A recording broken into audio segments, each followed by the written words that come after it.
this is your host, Julia Nepini. I am a clinical and forensic social worker who owns a counseling practice and a consulting business. In this show, we discuss the challenges of being successful in business while maintaining your integrity and staying true to yourself. Join me while I interview other professionals and share insights from life and experience.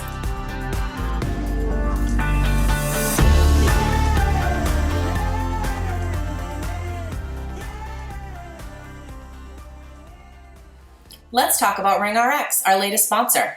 RingRx is a high-quality, HIPAA-compliant telephone, text, and fax communications platform.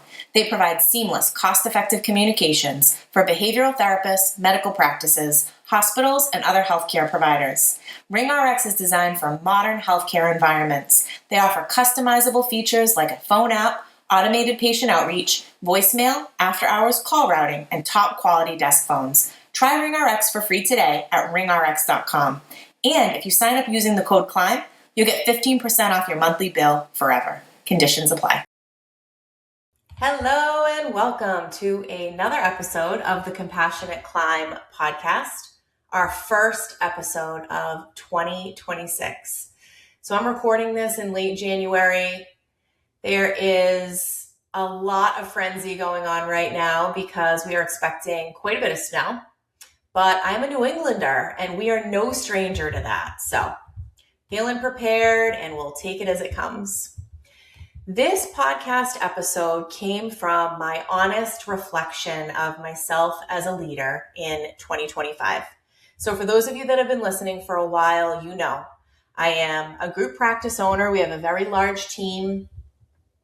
It includes an administrative team, a leadership team, clinicians, and soon to be prescribers. We are adding medication management to the services that we offer, and we have 3 psychiatric nurse practitioners that are going to be joining us over the next couple of weeks. So that's really exciting. I am a business consultant along with 2 others. We help therapists at every stage in their business, starting, expanding, diversifying. And then I have this podcast and really enjoy speaking on the topics that we're going to be discussing today. So the focus is going to be what 2025 taught me about leadership, capacity, and the cost of growth. I really believe in vulnerability and authenticity, especially in the world that we're living in right now. We have immediate access to one another, and people are sharing more than ever about their inner world, their personal life, their business, their income. And we really need to take all of that with a grain of salt. So what I have learned in my own experience as an owner of multiple businesses, things are very rarely what they seem. And unless you are looking at someone's profit and loss statement and balance sheet and comparing over time, in addition to their bank account and how things are going in their business and what the culture of their team is, you really don't know. And it can be easy for us to compare to what we're seeing out there, the highlight reels. Not everybody is comfortable sharing the failures, the mistakes, the lessons learned. And I'm really trying to challenge that. So when I go through something in my own life, and this has been a pattern for me throughout my life. So I'll go through something challenging. I want to learn as much as I can about it introspectively. So what I'm learning about myself through the process, but then how can I take that and translate it in a way that's easy for other people to understand? There's relatability and some normalization. But what are the key takeaways, and how can I help somebody else in a similar situation avoid what I went through, or maybe have it be less painful because they've got support and somebody else who gets it? Or there might be something as easy as a template or a resource or some guidance or advice that would be helpful. So that's what the intention of today is. So I myself have gone through this transition of clinician, therapist for over 12 years, seeing clients in community mental health, a group practice that was not my own solo practice, and then in the early stages of my group practice. Then there was this transition to leader. So I provided supervision, and when I hired people, I was obviously a boss and was now just not a solo practice owner, but a group practice owner. And even in the consulting business, I have these 2 additional consultants that are contractors, but we still have this team and work in tandem with one another. But then this tertiary piece was this role of CEO. And it was one that I didn't expect. I did not necessarily plan for. I didn't have any experience with, but it was crucial. And it really was a mindset shift. It was not an automatic. I had to be really conscientious about it. And it was unavoidable to get to a place where my business could run without me. So those of you that know me or have been listening or follow me on social media, you will see that I am fortunate enough to have participated in different conferences and retreats all over the world. And because of the podcast and the wisdom and knowledge that I've acquired through these different professional pursuits and connecting with the right people and forming partnerships and collaborating, I've gotten the opportunity to speak at a lot of these events. And so 2026 is bringing a lot of international travel to multiple different countries. 2027 is looking much of the same. So this is truly me living my dream, which was always to be able to experience as much of the world as possible, but get paid to do it, and to increase my impact and be able to share my experiences and what I've learned with as many people as possible. So it would be impossible for me to do that in the way that I want to if I still carried a caseload, if I was still supervising several clinicians, if I was running a business that required me in the day-to-day operations. So there are several steps that I took to get to the point I am right now, where I can confidently and comfortably step away. And I know that my team is well managed. They have multiple supports. We have an operations manual that they can refer to that has answers to a lot of their questions, and access to me if need be. So in talking about this shift from clinician to leader to CEO, some of the biggest components are shifting from doing to delegating. So I had to get comfortable with outsourcing, identifying people that I could trust, that could very oftentimes do many of the tasks that are required in these businesses better than I can, which was really hard for me because I'm very independent. I am the only person that is in charge and runs this business, and the ultimate responsibility falls on me. I would also say that all the things that come up for all of you out there when it comes to delegating that make us feel uncomfortable happened for me. Is anyone ever going to be able to do it as well as I can? Is anyone going to care as much about my business as I do? Can I really trust this person, or is it a waste of money? But I'm here to tell you that it is impossible to grow and scale in the ways that I have without help and other people. I would also say a big component was this aspect of a leader being someone who inspires, develops, and empowers other people.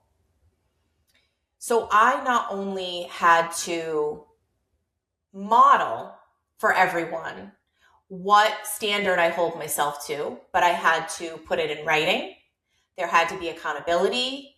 We had to have checks and balances, and provide this ongoing support and coaching for when people were not fulfilling that expectation, and then consequences once we've exhausted all avenues.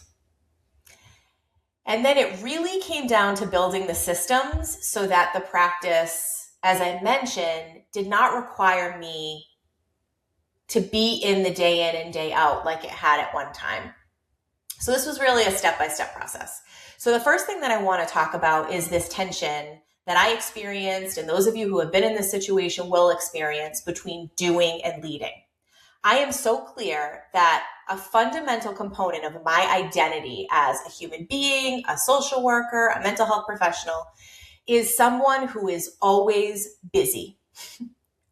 It's also part of my personality too. So I am an Enneagram 1, as many of you know that have been listening. So that's the perfectionist or the reformer. And I have a strong 2 wing, which is the helper. So for me, I have the tendency to be very others over self focused. And for very much of my life, I was prioritizing other people and living a life out of obligation. Once I made the shift, I think what overrides that more than anything is wanting to do good in the world, not make mistakes, operate from a place of integrity, and leave the world a better place than when I first got here. So with all of that, and then being trained as a mental health professional and being a natural caretaker and nurturer and somebody who wants to help, shifting from doing to leading was really hard because doing was always my nature.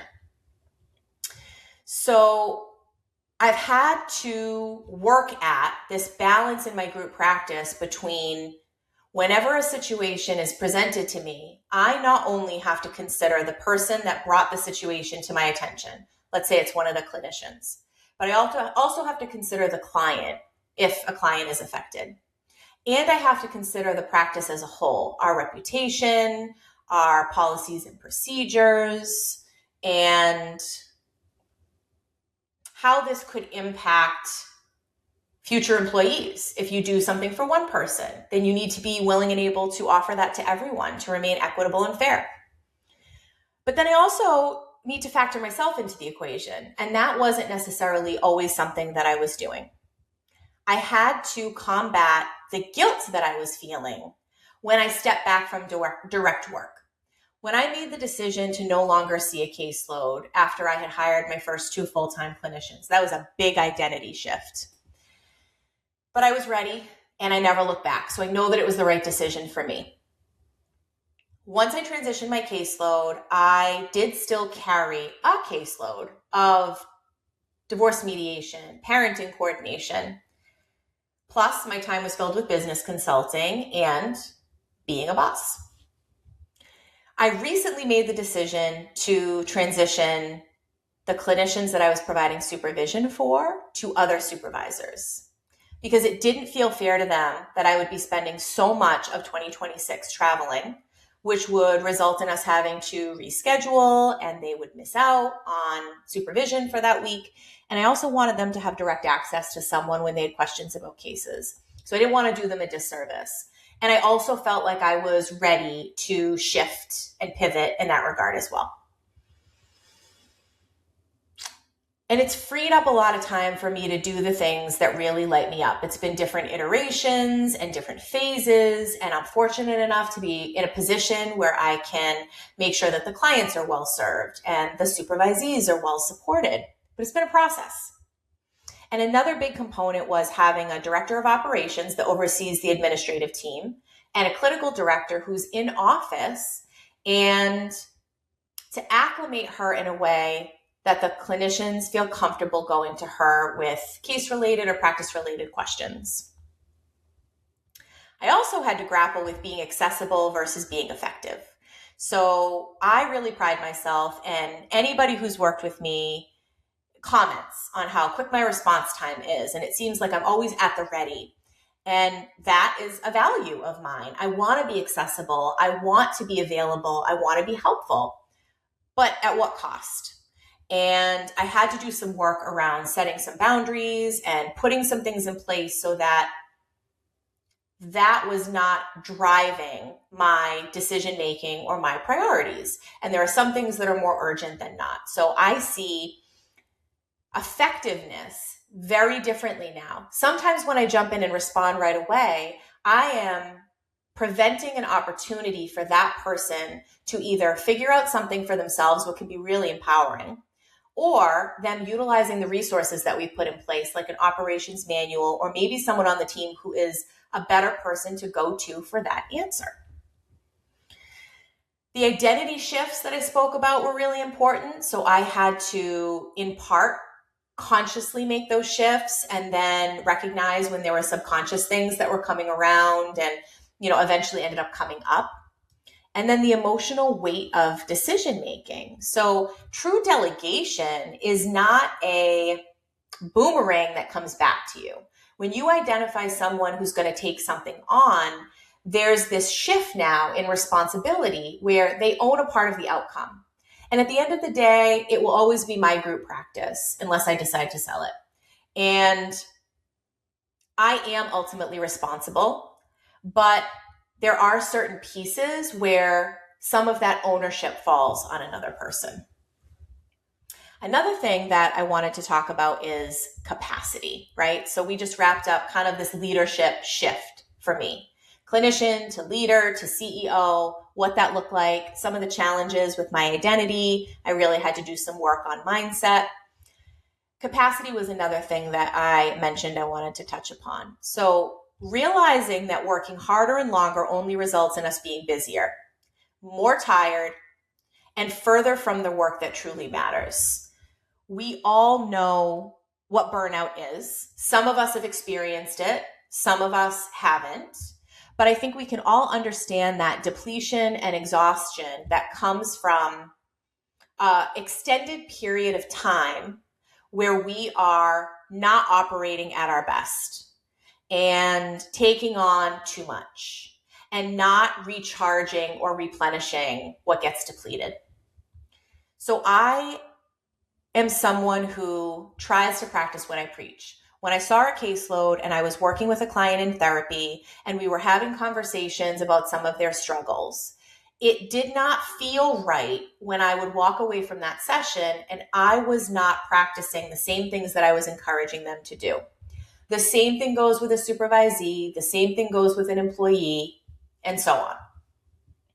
So I really had to honestly reflect when I'm supporting work-life balance in my team and I'm encouraging them to make their own schedule, do work that fulfills them,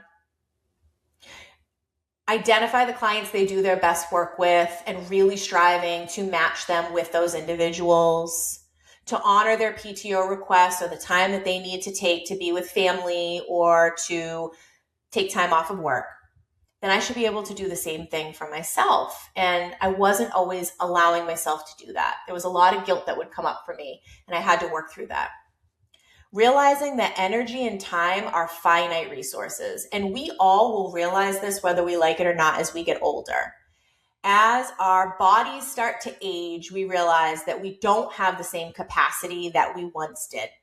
And we really benefit from prioritizing the things that truly matter, taking time to recharge and replenish, being intentional about how we spend that time. And so that's also been a big part of my journey, really reevaluating. And so it started off with balancing my time during the week. Once I put the right things in place and the right people in place and the systems, to divide my work week, between the tasks of being a practice owner and my business consulting. And now it's shifted even more where I've had to fit the podcast into that mix consistently. And it's a lot more work than any of you out there who haven't done it realize. And also making room for this travel and speaking and the preparation that takes and all of the networking and collaboration and partnerships to keep all of this going. So now I am more fully aware of what drains me and what multiplies my energy. And what fills my cup now more than ever is being around like-minded people, experiencing new places, and having that shared experience with other people, sharing knowledge, increasing impact, and all of the conversations and discussions that come from that. And the third thing that I wanted to touch upon in this episode is the cost of growth. This year, and this is brutal honesty, was our highest revenue generating year as a group practice. But this is what I mean by pulling back the curtain and sharing the reality of that.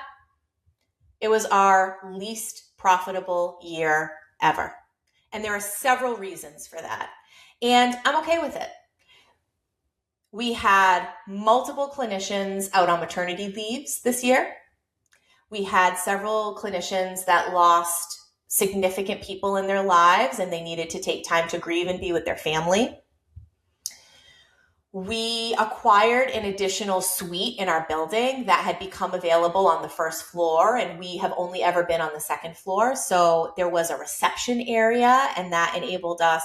Not only did we have to pay that additional rent every month, and there are now additional utilities, we had to furnish it, but we also hired a receptionist. So we now have somebody in the office Monday through Thursday that checks clients in and collects payments and does a whole host of other tasks, which was long overdue and very much appreciated by everybody on the team. But those of you that are business owners know it's an overhead position. That is not somebody who, as valuable as they are, they're not generating direct income for your practice. And so you have to be able to afford what it is that you're paying them. They're an employee, they're full-time, they get benefits. Additionally, we brought on a clinical director a year and a half ago, and it was a 30-hour-a-week position. We had originally structured it where 20 of those hours were clients and 10 were administrative or supervisory in nature. We very quickly readjusted, and the caseload ended up being more like 10 clients a week. And then she's gradually decreased as it was appropriate and as we've had more and more responsibilities for her to take on. So she is basically our CQI, like quality assurance, where she completes dashboard reviews for all of the clinicians so that we can track documentation, quality and timeliness, productivity. So number of sessions scheduled, number of sessions seen, how many cancellations there have been, in addition to some other things. So as those responsibilities have increased, her caseload has decreased. And so again, it's become more of an overhead position where she is so important in her role and vitally important to me, because now I am not the only person that's overseeing this team and supporting them, but it's becoming more of a cost for the practice. And then I would also say that in July and August, we had the lowest number of referrals ever. So anyone in the mental health profession, and especially those that are therapists, we know that the summer tends to be the slowest time for us, in addition to the holidays. We at Compassionate Counseling had never experienced a significant dip in referrals. We've just been really fortunate. This was the first year, go figure, so I hadn't planned for it, that referrals dropped significantly. And we had just hired 3 full-time clinicians right before the summer. So with all of these components, the new space and the cost associated with that, these overhead positions that were essential but have a cost associated with them, drop in referrals, so revenue was less for those months, caseloads to fill. We had people that had spots on their calendar that went unfilled during that time. We were not as profitable. And we also have continued to add more benefits. So we have more people that are on our retirement plan and get an employer match. We have short and long-term disability now so that those staff members that take time out of work can still get some compensation. So all that to say, it was intentional cost. And even though not all of it was planned for, it was a reinvestment in the business. They were all good choices, data-driven decisions. We made it through that time. We came out on the other side. Things are all trending in the right direction. So I live to tell about it. So if anything that I mentioned today resonates with you, it's something that you feel a conversation would be helpful about, I am an open book and I am accessible and have more time available now than ever to help support you in your own business growth and some of these challenges with regard to leadership capacity and how much growth can sometimes cost. So I appreciate you listening. I wish you all the best in 2026. And hopefully this can inspire some more authentic and vulnerable conversations about this shift from clinician to leader to CEO. And I hope to see you at one of these speaking engagements at all of these various locations around the world. So definitely check out the event page on compassionateconsulting.com to see where I'm going to be. And I look forward to continued conversations and inspiring interviews for the remainder of this year. Take care. If you like what you're hearing, please rate and review. This will help others find us and benefit as well.